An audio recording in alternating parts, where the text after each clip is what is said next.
Thursday evening கிச்சனில் use பண்ணுற பாக்ஸஸ்லாம் ரொம்ப அழுக்காயிடுச்சு அப்படின்னு சொல்லி புது பாக்ஸஸ் வாங்கலாம் அப்படின்னு சொல்லி அம்மாட்ட சொல்லியிருந்தேன்.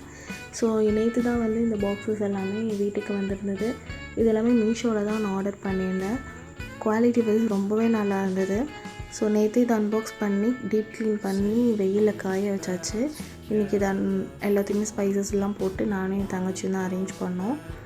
அப்படி ஆஃப்டர்நூன் உட்காந்து இந்த ஃப்ரிட்ஜையும் நல்லா க்ளீன் பண்ணியாச்சு. ஃப்ரிட்ஜில் இருக்க நிறைய திங்ஸ் வந்து பார்த்திங்கன்னா யூஸ் பண்ணாமல் தான் இருந்தது. அது எல்லாத்தையுமே எடுத்து வச்சுட்டு யூஸ் பண்ணுற திங்ஸ் எல்லாம் அங்கேயே வச்சாச்சு. ஸோ இந்த ஒர்க்கெல்லாம் பார்க்கவே பார்த்திங்கன்னா ஈவினிங் ஆகிடுச்சு. ஈவினிங் ஒரு 5-10 இருக்கும். சரி டீ போட்டு குடிக்கலாம் அப்படின்னு சொல்லி நான் டீ போட ஆரம்பிச்சிட்டேன். டீ போட்டு குடிச்சிட்டு ஃப்ரெஷ்அப் ஆகிட்டு நானும் அம்மாவும் கோயிலுக்கு தான் கிளம்பியிருந்தோம்.